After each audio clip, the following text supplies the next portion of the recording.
Hey, assalamu alaikum wa rahmatullahi ta'ala barakatuh. It's your girl Shaymat, and I am back. Today's topic is going to be about a victim's mindset in a toxic relationship. I'm going to be more specific in today's video. I'm going to target and tackle inshallah ta'ala about a Muslim girl, for the first time, being her first relationship is with a Muslim brother in a marriage institution. Okay. And I want to help you guys understand. I want to paint that picture for you guys with words in hopes that you guys can empathize, better know how to be an ally, because I understand a lot of people out there, they're confused.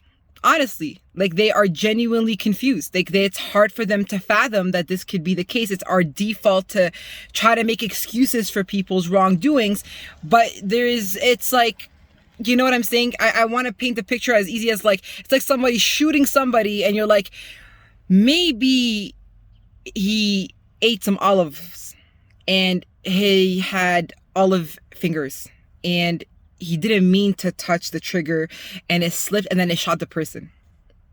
But then for the other person who got shot, who's the victim, well, you should have just ducked.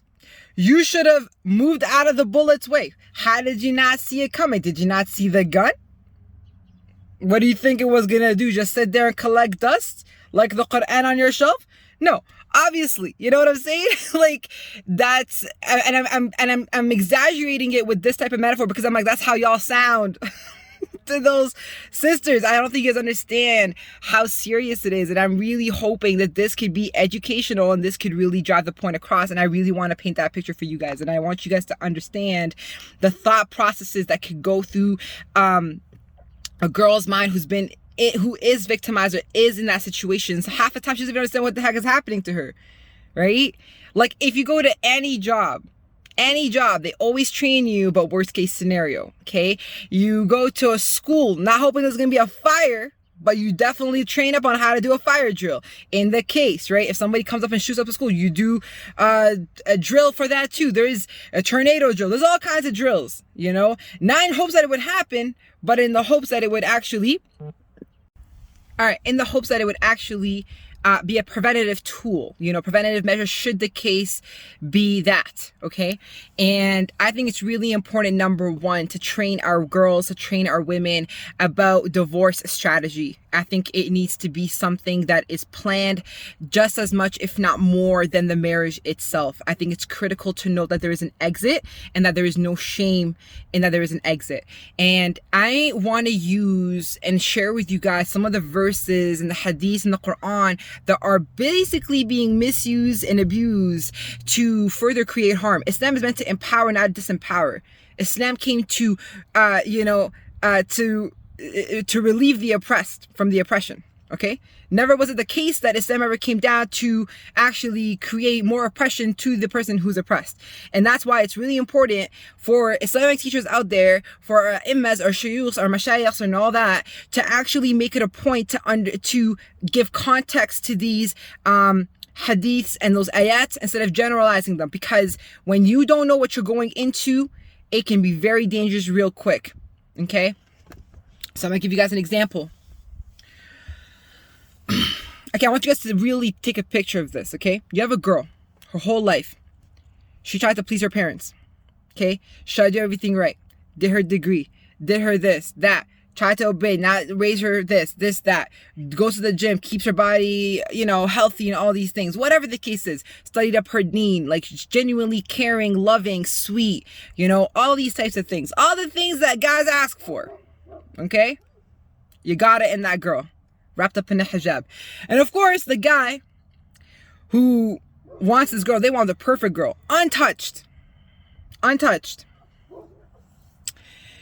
So what happens is now a girl in the West, right, who's tried so hard to maintain her chastity, okay? She's got two dilemmas. Okay? I'm going to explain it to you right now. Dilemma number one. obviously the pressure of keeping your chastity, right? You live in the West, everything's hypersexualized. Not even a Muslim brother's gonna want you. They're gonna go for Becky next door. You know what I mean?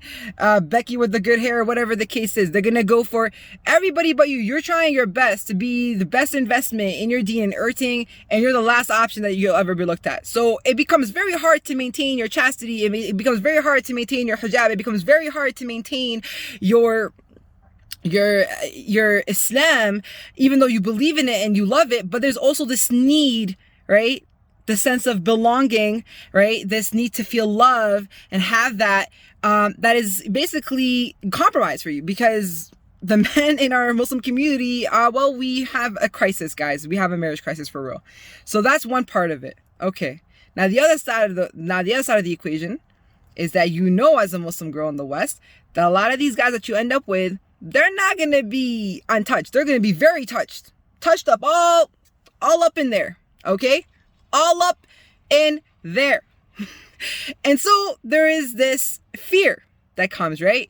Because in the West, people will literally leave a relationship for your performance or lack thereof in the bedroom. Okay. And that's already terrifying as it is, especially when it's a girl's first time. There's a lot of fears, a lot of anxiety, a lot of pain, a lot of discomfort. And unfortunately, there is now this pressure, right? Because you're supposed to please your husband, right? And if your husband's pleased with you and you just do your basic, your basic pillars of Islam, right? Your pillars, your 5 pillars, you're guaranteed Jannah. You know what I mean? You have the hadith of like, oh, if you, say no to your husband or whatever, he can, and he's upset with you. Allah and the angels are cursing you. It's very important. You have to understand, Allah and the angels are cursing you. That's not a joke. Okay. That is very scary. Okay.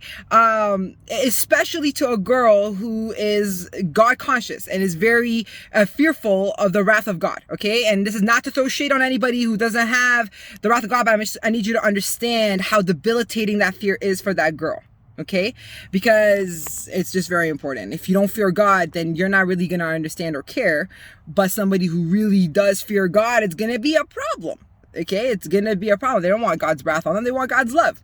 Okay, so now there is this pressure on this girl that she feels. It doesn't matter what anybody says.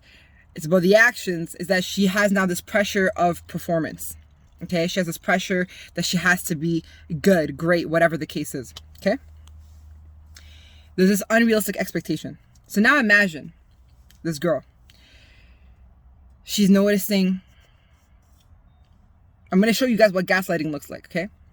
She'll notice like a red hair or something under his collar, right?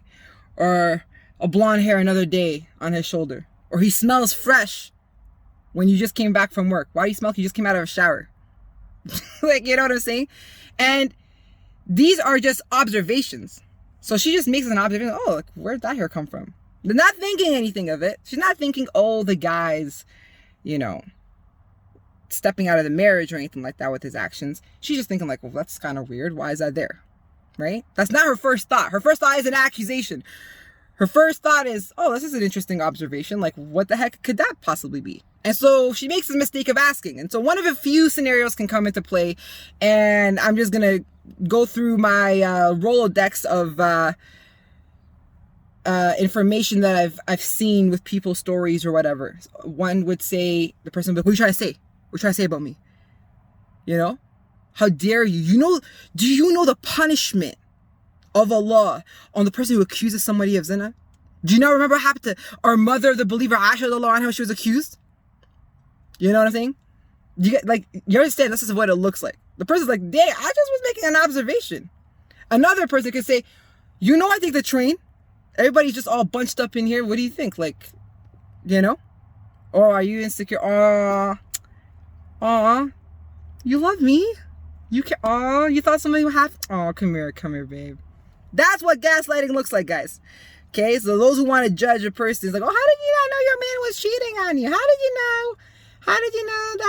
La. That's what it looks like, guys. If you want to go into a victim's mindset, if you sit down and actually have a conversation with a victim who's gone through this type of crazy stuff, she'll tell you all kinds of crazy, and you're like, dang, it comes in different forms. And I'm sure there's different variants. Like I said, I didn't listen to everybody's stories, but I'm just giving you a few random examples of what that actually would look like. Okay. Hustle done, right? There you go. That's the thing. So it's like, I don't want to make the crime of that. That's a serious crime. But at the same time, this doesn't seem right. The person, I'm going to use another example. A lot of guys, this is something that doesn't get talked about, but I really want to talk about it because I think it's super important. There's a lot of husbands out there who neglect their wife in the bedroom. They will not, and what I mean by neglect, either they don't care about her pleasure, or they straight up will not sleep with her, and they will not engage her in intimacy for months. Okay? And this is the thing. The girl's stuck between, well, you can't force someone to, you gotta have consent. Otherwise, it's marital rape, right? Like, but then at the same time, it's like, yo, I got needs too. So what the hell's going on? You know what I'm saying? So you're stuck in this limbo. Oh, but I'm tired, babe. Oh, okay, you know what? Next time. Let's just go like on the weekend because, I'm just so this or that. That's what that looks like. Y'all thinking like, next thing you know, it's like days, weeks, now it's up into months. And the girl says, well, that doesn't seem like it's very normal. A lot of people tell me like, especially first year of marriage, it's just like, apparently you're not supposed to be sleeping a lot. That's what I was told, a word on the street. And it's like, stop comparing me to other guys. Not all guys are the same. I don't know what you're talking about. Blah, blah, blah. That's what that looks like. I'm just giving you guys an example since y'all are so confused about what a conversation would look like with a victim in those situations, okay? That's what that would look like. The girl's like, okay, I'm trying to be understanding, trying to be mindful. What are you gonna do? Divorce the guy? Oh, should have divorced him. On that, it's like, okay, what if there's an issue? What if there's, you know what I'm saying? You gotta understand that abuse isn't something that it comes off like a little tic-tac, and it's like, it could be an issue, like it's a bad day or they're stressed out, or it could be something bigger. And because you don't know, and the person's obviously not gonna come out and be clean about it or be straight up, they're not gonna tell you. You know what I'm saying? All right, so then now what? Okay. So now we have another issue. The girl feels neglected. She's frustrated. Obviously, even sexual frustration is a thing. Okay, guys, they feel like their needs are not being met. They're trying everything. They're beautifying themselves for their spouse. Their spouse constantly politely rejects them or whatever the case is. They're very confused and they're left in the dark, right? And whenever anything is being brought up or let's go to a therapist, it's like, really for this? Like, come on, we can figure this out on our own. And then here, let me just satisfy you for once so she could just shut up so I don't have to hear about it. And then the girl thinks, okay, wow, like it actually worked in her head, right? Okay, things are getting better. That's great. And then the cycle happens again. That's what that goes like. That's like, it's like a dangling carrot, And the girl's like, when does it mean to actually call it quits and when does it mean to not call it quits? And then there's also the whole like, oh, if you mistreat a good spouse, the person provides roof over her head or food or clothes on her back. Oh, then, am I ungrateful? But then why am I so frustrated? Why am I so angry? Does that make me I'm ungrateful? And the person starts questioning themselves, self-doubt. Okay? And it doesn't help when the other person's already gaslighting. Okay. I'm giving you guys examples so you guys can understand when a person steps out of the marriage and comes out about their abuse, you got to think of scenarios. And actually, I would encourage you guys to speak to survivors of abuse because you will understand. You'll be like, wow, I really was living under a rock, Now, the crazy part is that when finally comes out, it could be the most random way you find out, right? The most random way. Like, you have a bad feeling all the time. And you're like, is this West? Or is it Allah giving me a sign? Right? Because when you go ask somebody, like, just tell me something's off. That's just West. You should be trying harder. You're not allowed to have off days, right? You could be sick. Guys, you will really know a man. You will really know a man when his wife is sick. I'm going to tell you that right now. And sometimes it's going to look like he's doing the right things. But you're paying the price because he doesn't want to do that stuff. So he tells you, oh, no, honey, I got you. It's okay. I'll do the dishes tonight or whatever. You're literally dying, puking your lungs in a toilet bowl. Okay. Thinking like, wow, I have the greatest husband in the world. Brian, this guy's like stepping out on you on the marriage and doing all kinds of crazy things. So now imagine this person that you've entrusted, you've gifted them the gift of your chastity. This is someone you shared your body with. This is someone you shared your love with. This is someone you shared your soul. This is not a joke. And I need you guys to understand, the reason I'm emphasizing this point is because that is not a joke, especially for Muslim women. It's not a joke. It's very serious. And then imagine finding out in the most cruel way that this person was cheating, that this person was using certain services or watching things they shouldn't be watching, or, you know, whatever, kind of crazy stuff. And then you're like, what? How? The shock, the betrayal. And it's like, well, I was so upset. It's like, wait, but what about all the times I've asked you, hey, let's talk about what's going on? I feel like there's something off. And you're saying everything is fine. And you'll try to hug it out or do whatever, you know? No, oh, well, it's your fault. Or let me start putting blame on you and thinking, oh, no, you did something, you know? And then if you have crazy in-laws, you know, Muslim or not, doesn't matter, you know, that they will support their son no matter what. This girl is just getting ganged up. And everybody else like, oh, maybe you just didn't please him enough in the bedroom. That's why you were just so bad. He had to go buy it somewhere else. Okay? The shame. These are what the girl is hearing. The fear. If that's the case, and I was so bad, and he didn't tell me, that means I didn't please my spouse, which means God and the angels must be cursing me, and that means I'm the one that's so horrific because I'm so bad that he had to go and get it somewhere else. That's how gaslighting works. That's how a victim's logic goes when they're going through such a traumatic situation and they have no support and no love, especially when we don't have topics about sexual health in the Muslim community. We don't talk about that at all. This is not a conversation that's ever had in the Muslim community. So this girl's going in blind, okay? And I can go on about this for a lot, okay? Like, I'm telling you, the stories I've heard, horrific, okay? It's insane, okay? The guy could have, literally, there's scientific evidences that men who engage in, you know, they have sexual addictions and they engage in these types of things, they actually have and suffer from erectile dysfunction. Okay. And this person will suffer with that with their spouse, and they'll say it's because I'm not attracted to you. That's why I'm not turned on. Excuse my crassness, but I'm trying to really show and illustrate what that does to the psychology of that girl who all she ever tried to do was save herself for a marriage and give the best of herself to the marriage. Now, knowing that there is a thing called erectile dysfunction, and that could be because of all these types of issues and addictions can cause these types of things. You have to understand that this person, usually when they go into an abusive relationship, they don't realize that the person is addicted to things. What are you supposed to do in the beginning of a marriage and stuff? Oh, do you watch this? Do you think the person's going to say yes? Oh, do you use services outside of the thing? You think the person's going to say yes? In their head, you know what they're saying to justify that wrong? Oh, you're not supposed to expose your sin, and, you know, because it can cause fahsha and munkar.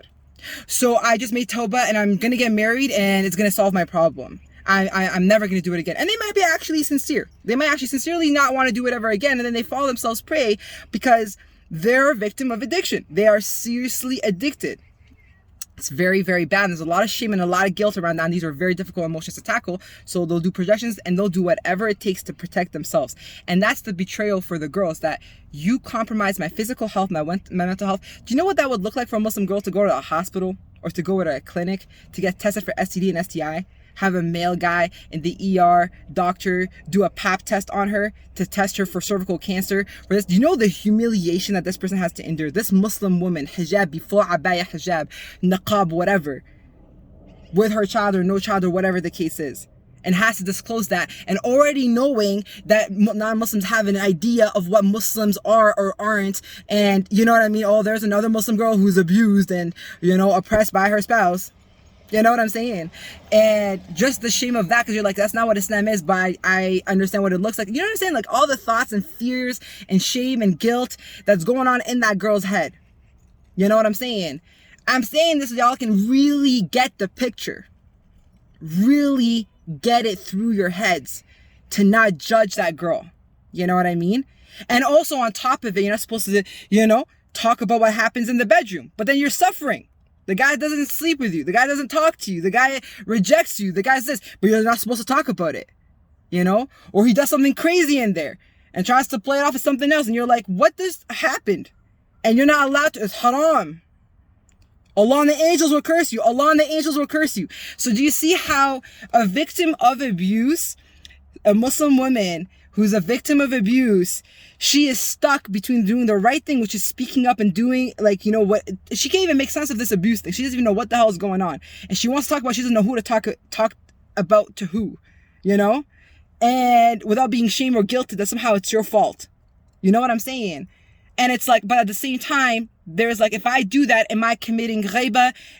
Is Allah and the angels going to be cursing me right now if I spoke up about this? You understand? She's stuck between two fears. And if he does it to somebody else, am I going to be liable now because I didn't have the courage to speak up? She's stuck and she doesn't know what to do. She is, as the Quran says, mu'allaqa. She's hung. She's like, that's the men. That's the men in the Muslim community. I'm not saying that all men are like that, but it's every Muslim man's problem. It's a Muslim problem. There's a friend of mine. Her name is Nikita Valerio. I don't want to misquote her quote, man. Oh my gosh. I hope to God I remember correctly. She said something along the lines of, when you start shouting self-care to somebody when it's actually supposed to be community care, that's like the issue, okay? She obviously phrased it way better than I just did right now. But why do I say that's a serious issue? Because it's not just her problem. This is a community problem. Imagine if we had qawamun, actual rajal, men that stood up. Doesn't matter if that's your sister blood or not, she's still your sister in Islam. You hear something's going crazy, you immediately triage the situation. You actually go and get an investigation and you try to assess the situation as fairly as possible on both sides without creating judgment. If you feel like you're afraid you're going to create a misjudgment, a judgment that will be false or biased, then giving it to somebody who will actually actively, imagine as a community, we actively made it our business with no, you're not supposed to look at somebody's problem. Who are you? This is the other fear. I don't want to help someone or tell them what to do because if I break a marriage, I'm going to get the sin of breaking the marriage. No one asked. You broke the marriage? Did you go in there and break it? Or did he already break it and you're just trying to save her? Don't mistake you trying to advise her to get some help or even just take a break. You know, she should make her own decision whether she wants to divorce him or not. But I don't think advising somebody to take a break, like actually just, can you leave the situation? Just like, hey, you know what? Let me get you a hotel. Let me get you a hotel in like, I don't know, in like, you know what? Let me get you a hotel. Let me get you a spa day. You know what? You can stay at my mom's. You can stay at my sister. She has a basement suite. You know what? Stay there for about a week. You and your baby girl. You know what? I'll even have a friend who will help you babysit. Just take some self-care. Just chill the hell out. Just break. Just break. Few days. 3 days. That's not haram, bro. Okay? But we say, oh, I don't want to be the cause of the break of the marriage. You didn't cause the break of the marriage. He caused the break of the marriage. You know what I'm saying? There is a difference. Like, don't conflate the two, but that's the issue. All this fear. Everybody's here is so fearful, full of ignorance, that no one's doing the right thing. Okay? And I'm saying this about myself first too, because I'm also very ignorant. And I've been in situations where I was afraid to say what to do in that situation because I'm afraid that I would break up a marriage. You know? And this person could be beating the crap out of this person. Somebody could be, you know what I mean? You're in a really weird tight position. You're basically taught to be loyal to disloyal behaviors. We're taught to fear other people, what their thought of us and their impression of what we think, and, you know, our image than what God actually told us. That's the problem. That's the disease, you know? So next time you want to judge a sister, I'm giving you the pain. I'm giving you a little bit of a tiny little twig on the cherry on top of the Sunday banana split, okay? Of what that would look like in her world, right? Like, was everything that I shared with this person, is it even true? Was I ever really loved? And then you have a child, you're going through hormonal postpartum stuff and all kinds of crazy stuff. You're feeling depressed, you're feeling anxious, you don't know what to do. You're so out of it. And then you're also being judged. And then on top of it too, you're so afraid to make the wrong mistake. You know, Islamically, there's this pressure that you should do the right thing, right? Even from your own government, from the own, you know, because the Western government has different rules and regulations when it comes to that, right? There's a lot of pressure on this girl to do the right thing, and everything's on her. Everything is on her. No support whatsoever, right? And this person doesn't get a break. This person doesn't get a break from motherhood or any other hood that she's involved in, wifehood, sisterhood. But no, she has to still fulfill everything like she's a freaking robot. You know what I'm saying? And yet, let's protect this guy who doesn't care about the damage. But the girl who's suffering and torn apart, who cares? You know, I think about the verse in the Quran where Allah talks about بِأَيِّ دَمٍ قُتِلَتْ. He talks about the men at the time who used to bury their infant daughters alive. بِأَيِّ دَمٍ قُتِلَتْ. And I think that line is so powerful. What is her crime? What is her dhanb that you killed her? And I'm like, a lot of these Muslim men are emotionally burying their wives, you know? Killing them alive, buried alive, under all these lies and deceit and disloyalty and manipulation and everything, you know? And it's like, she's literally dying, you know? And it's like, I just think about that verse, and I know it's about those girls, but for me, I find it powerful. It's like, what was her crime, right? She just tried to love you, right? She bent over backwards trying to, like a freaking pretzel, you know what I'm saying? Just to love and care for you. And that's what you do, right? And it's traumatic. It's traumatizing. And the person doesn't even have a chance to process, right? There's a lot of guilt. And so that person, and by the way, if that victim comes from a childhood background where they were traumatized, and it's just like all these childhood wounds and trauma and all these things are there, it's really bad. You know what I'm saying? Like, this is another thing that a guy would do. So just show you another guy, manipulation. I just thought of it right now. Act stupid. Oh my God. They will act stupid. Let me tell you what that looks like. Okay? Something as obvious as this guy is a sheikh. This guy's doing khutbahs. This guy's doing whatever the case is. Okay? And his ex will hit him up. Let's just say. His ex will hit him up. And he'll talk to her and da-da-da. And then you find out, oh, it's emotional cheating. That's not really a thing. Why are you coming up with terms? Yeah, you are. That's cheating. That's what it is. No, it's not. Cheating is actually doing that. Right? And they're actually also doing that, but they're not telling you. They're just telling you about this emotional cheating thing, and they're trying to lie about it or whatever the case is. So you're here shook as a victim because you're like, I want you to picture this victim in your head, okay? You're like, wait, I don't even get to be mad because you just took the mad out of me by acting dumb. That's bad? I wasn't doing anything wrong. What do you mean? That's haram. I was helping her. Why did you hide it? Oh, well, I mean, it's a serious problem. She trusted me. I am not supposed to disclose her secrets. That's how it's... I'm sorry, are you her therapist? Are you the sheikh? No, but like, I mean, I'm her Muslim brother. I didn't know. You act dumb about the most obvious thing. It's like eating a piece of bacon. You're like, bacon? I thought it's protein. I mean, if you're in a desperate situation, aren't you supposed to? Like, what desperate? You live in freaking cow country, Texas or something. You know what I mean? I don't know. Whatever. I'm just making up something over here. But I'm just saying, like, that's how obvious the sin is, and they'll act dumb. Like, is that actually haram? It's like, yo, you were just in the member last week saying, you know, those pig eaters or whatever the case is. You know what I'm saying? You're just like, and the girl's like so confused. And if she gets upset, it's like, why do you have to be so rough with me? Why do you have to be so rough? You could have just said it nicely. Why do you have to be so mean? The girl's tripping, right? So that's what gaslighting looks like. And it's like, she gets disempowered every single time. And it's like, see, you're angry. You have anger issues. I think Dr. Nahal said it best. It's called reactive abuse. They put you in this corner just to flare you up. And then right there, it's like, see, you're just like your parents, or you're just like that. You have these issues. Look how messed up you're. Look how you're behaving. Not understanding all of the months and years of compacted abuse. Kaboom. You know what I'm saying?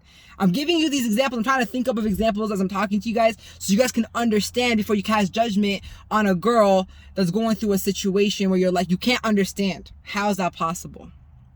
Right? How is this? And I'm sure there's different variants, please. Like, I'm sure people will probably comment on the box and give different examples. And take your time to read and understand and be an ally.